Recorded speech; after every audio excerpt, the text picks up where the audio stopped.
உதயநிதி ஸ்டாலின் வந்து தேர்தலில் நின்று எம்எல்ஏ தானே ஜெயித்து தானே வர்றாரு. அதை போய் நம்ம எப்படி குறை சொல்ல முடியும்?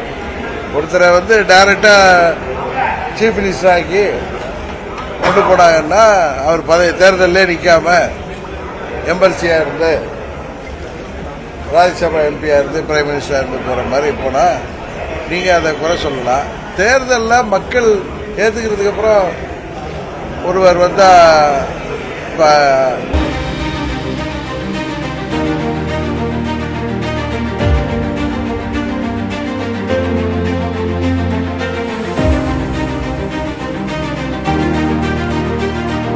விதைகள் இயக்கம், இது மண்ணிற்கும் மக்களுக்குமான விதைகளின் குரல். டிடிவி தினகரன் பேசிய வீடியோவை நீங்களே பார்த்திருப்பீங்க.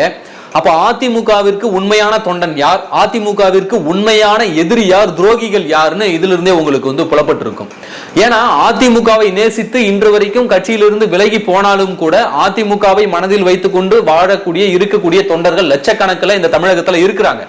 அப்படி இருக்கும்பொழுது பதவி மட்டத்துல எல்லா அதிகாரத்தையும் அதிகார சுவையும் அனுபவிச்சுட்டு பணம் வசதிகள் எல்லாத்தையும் அனுபவிச்சுட்டு இன்னைக்கு அந்த கட்சியை அழிப்பதற்கு எதிரிகளுடன் கூட்டணி சேர்ந்து கொண்டு இன்றைக்கு அதிமுகவுக்கு எதிராக ஒரு கூட்டம் செயல்படுகிறது.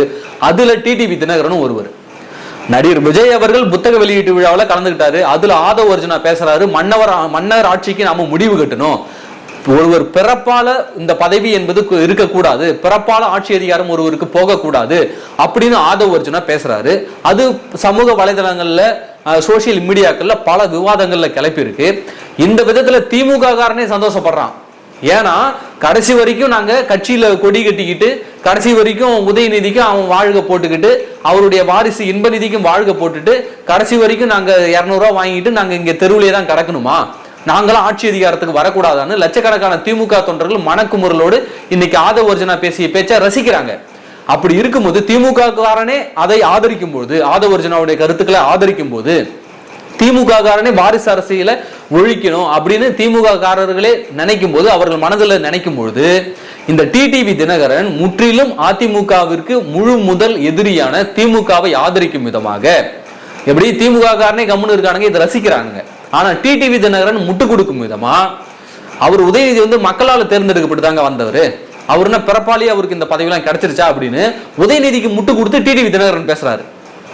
ஓபிஎஸ் ஒருபடி மேல அவர் என்ன பண்ணாருனாக்க, அதிமுகவுக்கு எடுக்கக்கூடிய அதிமுக எதிர்க்கக்கூடிய நேர் எதிர் கொள்கை கொண்ட எதிரிகள் கூட சேர்ந்துக்கிட்டு கருப்பு சவப்பு துண்டை போட்டுக்கிட்டு இருந்த அந்த தோல்ல இருந்து கருப்பு சவப்பு துண்டை தூக்கி போட்டுட்டு முழுக்க முழுக்க காவி துண்டை தோல்ல போட்டுக்கிட்டு குஜராத்ல போயிட்டு மேடையில நிக்கிறாரு, பாஜக மேடையில.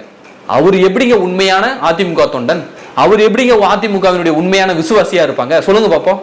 நிறைய பேர் நண்பர்கள் சொல்றீங்க டிடிவி தினகரனை சேர்த்துக்கணும், ஓபிஎஸ் சேர்த்துக்கணும். ஏன் சேர்த்துக்கணும்? இந்த கட்சிக்கு துரோகம் நினைக்கக்கூடியவரை எப்படி சேர்த்துக்கணும்?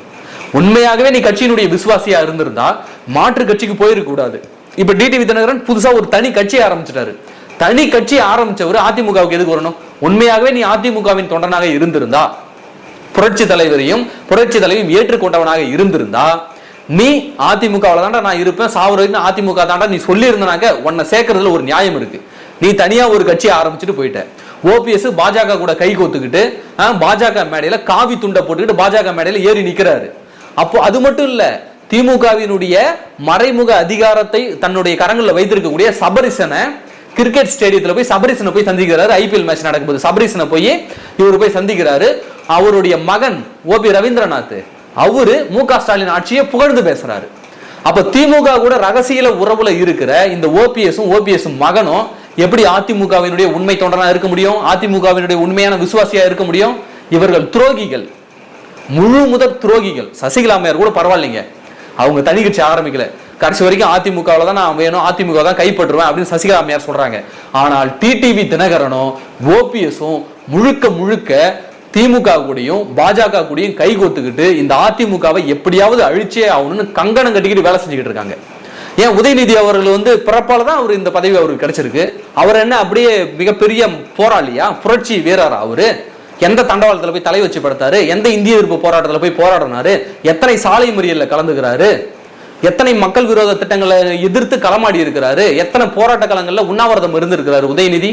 5 வருஷத்துக்கு முன்னாடி உதயநிதி என்னங்க பண்ணிட்டு இருந்தாரு? அப்போ லட்சக்கணக்கான தொண்டர்கள் இந்த தமிழகம் முழுவதும் திராவிட முன்னேற்ற கழக தொண்டர்கள் இருக்கும்போது உதயநிதிக்கு மட்டும் எப்படிங்க எம்எல்ஏ சீட்டு கிடைக்குது? உடனே எம்எல்ஏ ஆன உடனே எப்படிங்க உதயநிதிக்கு மட்டும், எத்தனையோ எம்எல்ஏக்கள் இருக்கும்போது உதயநிதிக்கு மட்டும் எப்படிங்க அமைச்சர் பதவி கிடைக்குது? எத்தனையோ பேர் அமைச்சர்கள் இருக்கும்போது உதயநிதிக்கு மட்டும் எப்படிங்க துணை முதல்வர் பதவி கிடைக்குது? அப்போ எத்தனையோ இவர் முதல்வர்கள், எத்தனையோ முன்னணி கள போராளிகள் இருக்கும்போது கட்சியில, எத்தனையோ முன்னணி நிர்வாகிகள் கட்சியில் இருக்கும்போது எப்படிங்க உதயநிதி அடுத்த முதல்வரா ஆக போறாரு? அப்போ உதயநிதி ஸ்டாலினுடைய மகன் என்பதை தவிர வேற என்ன தகுதி இருக்கு அவருக்கு? வேற என்ன தகுதி இருக்குது? எத்தனை போராட்ட காலத்தில் அவர் கலந்துகிட்டாரு? எத்தனை போராட்டங்கள்ல அவர் கலந்துகிட்டாரு? அப்போ எத்தனை இடங்கள்ல அவர் மக்கள் பிரச்சனை களத்தில் நின்று இருக்காரு? அப்போ லட்சக்கணக்கான திமுக தொண்டர்கள் இருக்கும்போது இவர்களுடைய குடும்பம் மட்டும், இவரோட வாரிசு, இவருக்கு பின்னாடி இவரது மகன், அடுத்து வந்து இன்ப நிதி ரெடி ஆயிட்டாரு. இப்பவே இன்ப நிதிக்கெல்லாம் போஸ்டர் அடிக்க ஆரம்பிச்சிட்டாங்க. இப்போ இன்ப நிதிக்கு வந்து பேனர் அடிக்க ஆரம்பிச்சிட்டாங்க. இன்ப நிதி ரசிகர் மன்றம் விரைவில் வரும். இன்ப நிதி விரைவில் சினிமா நடிக்க வருவாரு. அப்படி சினிமா வந்து அடிமொழில அரசியலுக்கு வருவாரு. அவங்கள தந்தையை போலவே சினிமாவுக்கு இருந்தீங்கன்னா பாருங்க, இன்ப நிதி சினிமாவுக்கு போவாரு, சினிமாவுல இருந்து அரசியலுக்கு வருவாரு. அவர் அப்படியே எம்பி, அப்படியே எம்எல்ஏ, அப்படியே அமைச்சர், அப்புறம் முதலமைச்சர், அப்படி இன்ப நிதி வந்துருவாரு. அப்ப காலம் காலமா போஸ்டர் ஓட்டுறவன், கொடி கட்டுறவன் ரோட்ல தான் நிக்கணும். இப்பயாவது அந்த உடன்பிறப்புகள் திருந்துவார்களா என்னன்னு தெரியல. அப்போ உதயநிதிக்கு கிடைச்சிருக்கக்கூடிய இந்த பதவி என்பது முழுக்க முழுக்க பிறப்பால் தான் தவிர, அவர் ஸ்டாலினுடைய மகன் என்பதனால் தானே தவிர, அவர் ஒன்றும் அப்படி கட்சியில் அடிமட்ட தொண்டர்கள் இருந்து அடி உழைத்து முன்னேறி வந்தவர்கள்லாம் கிடையாது. அப்போ இப்படிப்பட்டவருக்கு முட்டு கொடுக்க வேலையை டிடிவி தினகரன் எதுக்கு செய்யணும்? சபரிசனை போயிட்டு ஐபிஎல் மேட்ச் விளையாடக்கூடிய கிரிக்கெட் கிரவுண்ட்ல சபரிசன் கூட போயிட்டு ஓபிஎஸ் எதுக்கு கை கொடுக்கணும்?